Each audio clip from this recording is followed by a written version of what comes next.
We're going to revisit that breaking news we brought you at the top of the newscast. One person is in custody in connection with the shooting death of an off-duty firefighter in Scottsdale. Here's Leon Enriquez.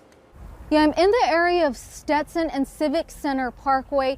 This is the area that police say the 21-year-old suspect shot and killed 34-year-old Kyle Breyer as he was sitting in the back seat of a golf cart like this. I had the chance to sit and talk with some of Kyle's childhood friends who say he was a stand-up guy. They say he loved his country, he loved his job, and above all, he loved his family. Anybody that looks back at his life knows that he lived it to the fullest every single day. He climbed Kilimanjaro. I mean, come on. Kyle Breyer lived a lifetime most people only dream about in just a few short decades. You know, talk about somebody that crammed 100 years of living into 34 years, and that pretty much sums it up. Shredding it, dude. Kyle's childhood friends gather to mourn and remember the abundant life he lived. Kyle was a fire captain with Tempe, a Marine veteran, a world traveler, and a hard worker.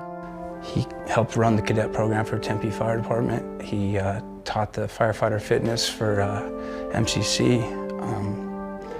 He owned a personal training business. An impactful life cut short Sunday morning by a senseless act of violence as Kyle was catching a ride on a transport golf cart in Old Town Scottsdale. As that cart was traveling southbound on Civic Center Plaza approaching Stetson, a red Scion coupe was behind it and it began bumping the cart.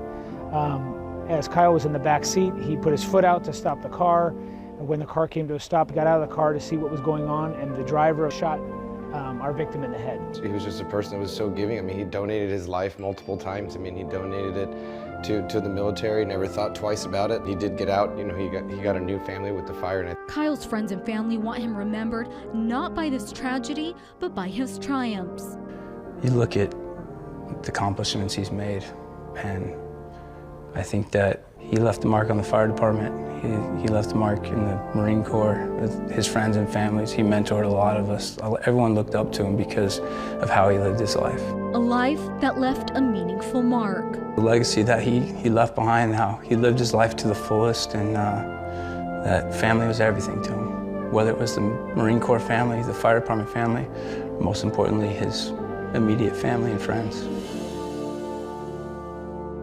We found out a couple days after the crime that this guy, Hezron Parks, the guy who was driving the car, we found that he was driving up behind the golf cart, bumping into it.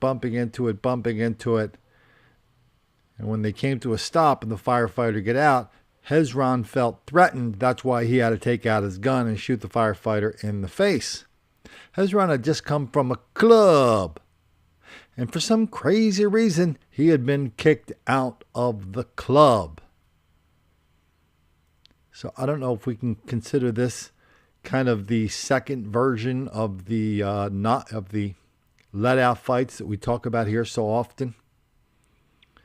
You remember the kind of things we talk about or don't talk about because we don't want to make the black kids angry.